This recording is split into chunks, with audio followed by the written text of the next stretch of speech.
Rasulullah bersabda, "Idza aradallahu biqaumin khairan." Apabila Allah menginginkan kebaikan kepada satu bangsa, apabila Allah menginginkan kebaikan kepada satu kelompok rakyat, walla alaihim khulama'uhum, maka yang naik jadi pemimpin adalah orang-orang yang santun, orang-orang yang lemah lembut, bukan orang yang menggunakan kekerasan dan tiran. Sedikit-sedikit main pecat, itu terlambat lahir.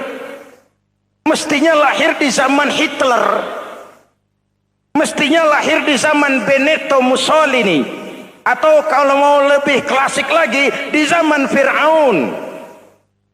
Kalau Allah menginginkan kebaikan kepada satu masyarakat, satu bangsa, satu negara, naiklah orang-orang yang santun, yang ngayomi, yang menjadi solusi dan jalan keluar untuk kepentingan rakyatnya, mampu memberikan keteladanan. Saya tertarik dengan pidato Presiden Cina pada saat dilantik. Cina, Presiden Cina pasti tidak tahu Pancasila, pasti tidak kenal Islam, tapi pidato pelantikannya, berikan saya 100 peti mati, yang 99 akan saya pakai buat koruptor, yang satu akan saya pakai sendiri kalau kamu lihat saya tidak benar. Luar biasa. Yang diperlukan sekarang ini keteladanan, khulama'uhum, sikap ngayomi, mencari jalan keluar, bukan memamerkan kekuasaan, memamerkan kekuatan, arogansi, menghormati perbedaan. Itu ciri demokrasi. Lalu wa qada bainahum ulama'uhum, yang memutuskan hukum adalah pakarnya, ulamanya, mengambil keputusan secara profesional sehingga rakyat beroleh apa yang namanya kepastian hukum, merasa hidup terlindungi, aman dan nyaman. Lalu yang ketiga, wa ja'alal mala fi askhiyaihim, peredaran harta, pergerakan ekonomi berada di tangan orang-orang yang pemurah, yang tidak mau kaya sendiri, tidak mau senyum di atas penderitaan orang lain, menari di atas bangkai saudaranya. Hadirin yang saya hormati, ini cirinya. Tapi sebaliknya kata Nabi, wa idza aradallahu biqaumin syarran, apabila Allah menghendaki kejelekan, keburukan bagi satu bangsa, walla alaihim sufaha'uhum, yang naik jadi pemimpin orang-orang durjana, orang-orang kurang ajar, tapi dipoles dengan topeng yang bagus. Ini musim topeng. Musim apa? Topeng. Topeng itu apa perlunya? Menyembunyikan wajah asli. Sekarang ini Dracula berwajah Arjuna. Ini musim topeng. Kita rakyat harus hati-hati dan punya filter, mampu memilah dan memilih. Walla alaihim sufaha'uhum wa qada bainahum juhaluhum, yang memutuskan hukum, yang mengambil keputusan orang-orang bodoh. Wa ja'alal mala fi bukhalaihim, peredaran harta, peredaran ekonomi jatuh di tangan orang-orang yang bakhil, yang tidak punya konsep menciptakan kemakmuran yang merata bagi seluruh rakyat Indonesia.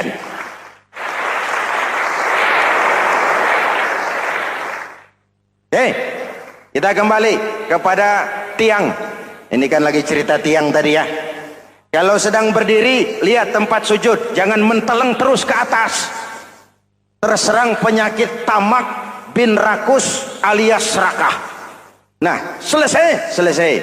Anggota badan yang paling terhormat ini kepala. Ketika sujud, sama rendahnya dengan telapak kaki.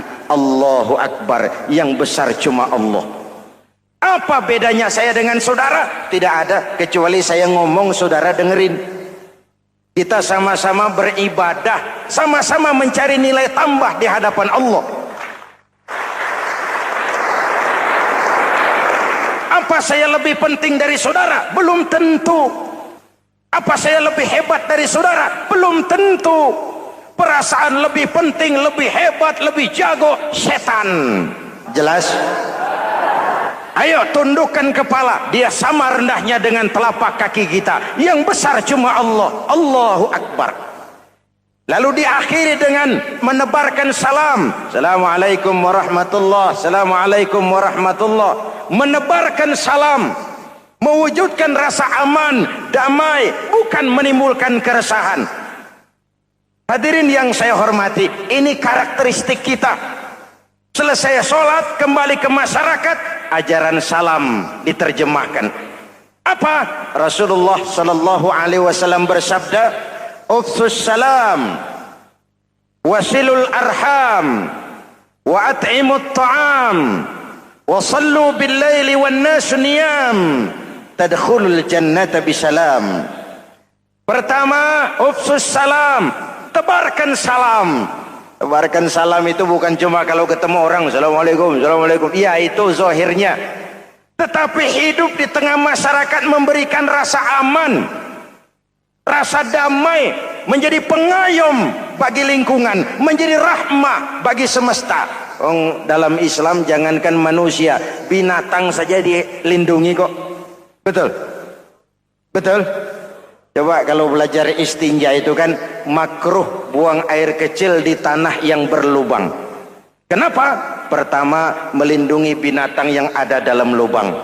Siapa tahu di lubang yang saudara kencingi ada semut sedang rapat.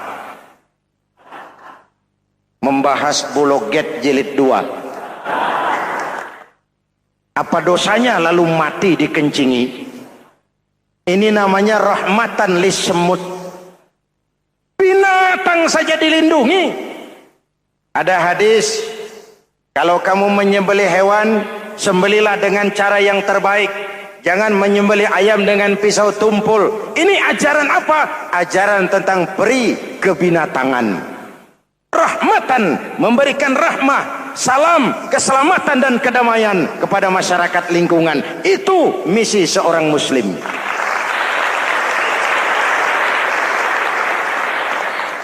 Hadirin, hadirat, ma'asyiral muslimin yang saya cintai.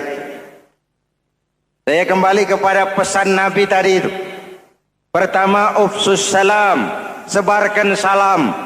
Sekarang ini kan yang banyak sebarkan isu, sebarkan fitnah, hancurkan nama baik orang, hantam orang di mana-mana.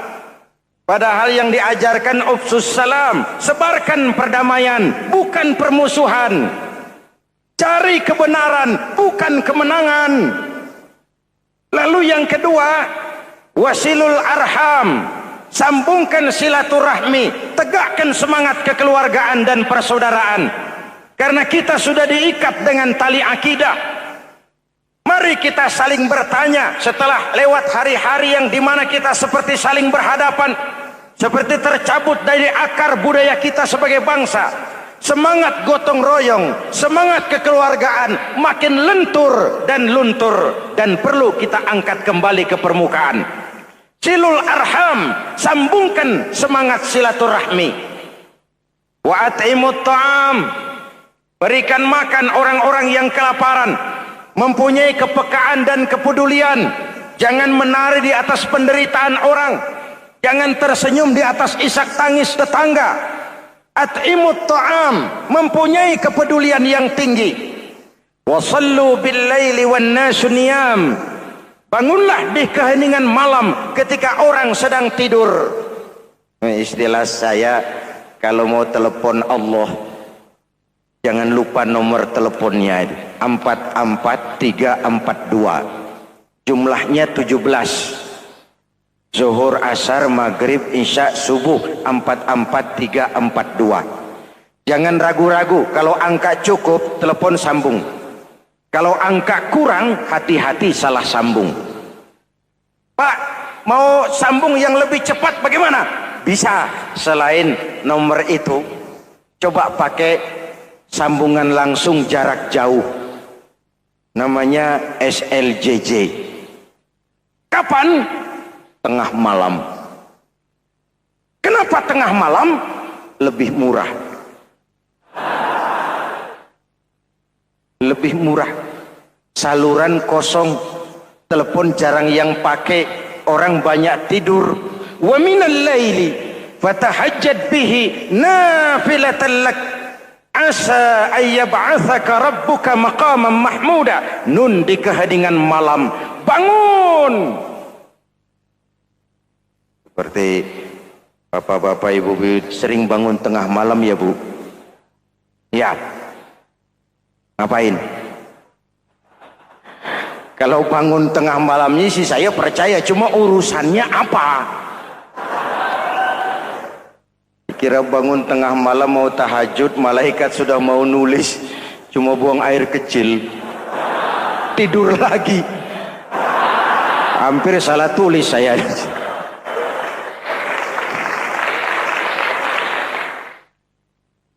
Baik, fondasi sudah Pak. Tiang siap? Siap. Lalu apa lagi? Nah, rumah itu supaya ada batas, perlu pagar, dinding, tembok. Yang jadi batas, dinding, tembok, puasa. Asyamu junnatun. Puasa adalah dinding, benteng yang menyelamatkan manusia jangan sampai menyentuh wilayah lain. Ada batas-batas dan norma yang diindahkan. Selesai, tembok, dinding, selesai. Pagar, selesai. Lah rumah itu supaya bersih, kan harus ada kamar mandi, jendela, pintu, yang fungsinya membersihkan zakat. Kalau dia zakatul mal, dia bersihkan harta kita.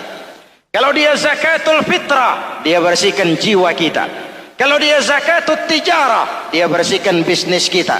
Kalau dia zakatul ma'adin, dia bersihkan barang tambang kita. Karena itu dalam kitab-kitab fikih dikatakan zakat itu adalah harta yang tu'khazu min aghniyaihim wa turaddu ila fuqaraihim. Kiai Haji Zainuddin Hamidi atau dikenal sebagai Kiai Haji Zainuddin MZ. Beliau lahir pada tanggal 2 Maret 1952. Kiai Haji Zainuddin MZ adalah seorang pemuka agama Islam di Indonesia yang populer melalui ceramahnya di radio dan televisi. Julukannya adalah Dai Berjuta Umat karena dakwahnya yang dapat menyentuh seluruh lapisan masyarakat. Dan ia pernah menjabat sebagai Ketua Umum Partai Bintang Reformasi, kemudian digantikan oleh Bursah Zarnubi. Kiai Haji Zainuddin MZ merupakan anak tunggal buah cinta pasangan Turmuzi dan Zainabun dari keluarga Betawi asli. Ayahnya yang pensiunan pegawai PLN adalah seorang yang taat beragama, sementara ibunya seorang ibu rumah tangga.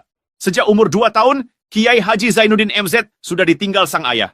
Untuk memenuhi kebutuhan hidupnya, sejak kecil Kiai Haji Zainuddin MZ sering membantu sang ibu untuk berjualan nasi uduk. Selama 6 tahun Kiai Haji Zainuddin MZ mengenyam pendidikan di bawah asuhan Kiai Haji Idam Chalid, ulama karismatik asal Kalimantan, sekaligus politisi ulung yang pernah menjabat sebagai Ketua MPR dan Ketua DPR pada periode 1971 sampai 1977. Kiai Haji Zainuddin MZ ini semakin dikenal masyarakat ketika ceramahnya mulai memasuki dunia rekaman. Kasetnya beredar bukan saja di seluruh pelosok Nusantara, tetapi juga ke beberapa negara Asia. Kiai Haji Zainuddin MZ pernah diangkat menjadi anggota Majelis Permusyawaratan Rakyat Republik Indonesia periode 1997 sampai 1999. Beliau pernah mengisi di suatu acara TV, seperti acara Tabligh Akbar Ramadan, Indosiar mulai dari tahun 2000 sampai tahun 2001. Acara TV pengantar sahur dan berbuka puasa, Indosiar, dari tahun 1999 sampai 2002. Dakwah puasa acara TV SCTV dari tahun 1991 sampai 2001. Kiai Haji Zainuddin MZ meninggal dunia pada 5 Juli 2011 dalam perjalanan menuju Rumah Sakit Pusat Pertamina, karena serangan jantung dan gula darah. Ia meninggal setelah sarapan bersama keluarga di rumahnya Gandaria 1, Kebayoran Baru, Jakarta Selatan. Itulah biografi singkat dari beliau. Mari kita kirimkan Al-Fatihah untuk beliau, Kiai Haji Zainuddin MZ. Jikalau kuat fondasi, aman bangunan. Jikalau rapuh fondasi, lentur dan luntur bangunan. Maka kuat atau tidak kuatnya bangunan Islam kita bergantung kepada keyakinan dasar tadi, fondasi. Saya bersaksi tidak ada Tuhan selain Allah. Artinya saya tidak akan menyembah kecuali hanya kepada Allah. Orang yang benar fondasinya beres sujudnya. Kalau saya yakin tidak ada Tuhan selain Allah, saya tidak akan minta rezeki kecuali hanya kepada Allah. Orang yang benar fondasinya, giat bekerjanya. Jauh dari tipu menipu, jauh dari renten, jauh dari riba, jauh dari korupsi, jauh dari judi. Keyakinan memberikan warna terhadap bentuk kepribadian. Kalau saya yakin tidak ada Tuhan selain Allah, saya tidak akan pernah takut kecuali hanya kepada Allah. Saya tidak akan melarikan persoalan kecuali hanya kepada Allah. Saya tidak akan menggantungkan hidup kecuali hanya kepada Allah. Saya tidak akan minta tolong kecuali hanya kepada Allah. Meresap ke dalam jiwa. Untuk keyakinan seperti ini, orang-orang tua kita dahulu berlinang air mata, bersimbah darah, bahkan berkorban nyawa, melaksanakan hijrah untuk mempertahankan keyakinan. Ini intan paling mahal dan ini mutiara paling berharga. Zaman boleh berubah, tapi pondasi tidak boleh goyah. Masa boleh berganti, tapi pondasi jangan sampai mati. Karena iman kita hidup, untuk iman kita berjuang, dan dalam iman kita ingin kembali menghadap Allah Subhanahu. Masih ingat cerita tentang Bilal? Masih? Mengulang kaji saja. Bilal itu budak sahaya. Ketika masuk Islam, dipanggil oleh majikannya. Bilal, iya bos. Saya dengar kamu masuk Islam ya? Iya bos. Kok berani-beraninya kamu masuk Islam? Memangnya kamu budak siapa Bilal? Iya budak bos. Bos. Kamu kerja sama siapa? Sama bos. Bos. Yang gaji kamu siapa? Ya bos. Nah, kamu kan ngerti Bilal, kamu budak saya, kamu kerja dengan saya, yang gaji kamu saya, yang beri makan saya. Kenapa? Kok beraninya masuk Islam padahal kamu belum saya kasih izin? Bos, bos boleh beli badan saya, tapi jangan mimpi bisa membeli jiwa saya. Tuhan boleh kuasai badan saya, tapi jangan mimpi bisa menguasai keyakinan saya. Saya memang benar Tuhan yang gaji, tapi kan saya digaji, saya kerja. Kerja itu kewajiban saya, gaji itu hak saya. Soal keyakinan, jangan ikut campur bos. Kurang ajar kamu Bilal. Biarin. Bilal, begini saja. Kalau kau mau meninggalkan keyakinanmu, meninggalkan Allah Tuhanmu, kau akan kami merdekakan. Tapi kalau kau tetap dalam keyakinanmu, kamu akan saya siksa sampai mati. Bagaimana? Jangan mimpi bos. Lebih baik mati berkalang tanah daripada hidup bercermin bangkai. Biar saya gugur membela keyakinan daripada hidup jadi penjilat menjual akidah. Itu prinsip.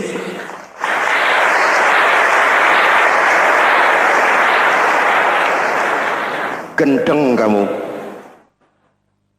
Ayo, siksa.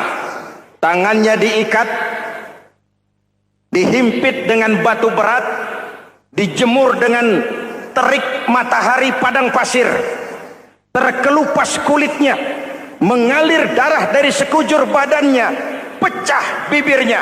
Ayo Bilal, tetap bertuhan Allah dan kau akan mati di sini, atau kembali ke agama lama, kau jadi merdeka. Dari bibir yang pecah itu cuma keluar Allahu Ahad.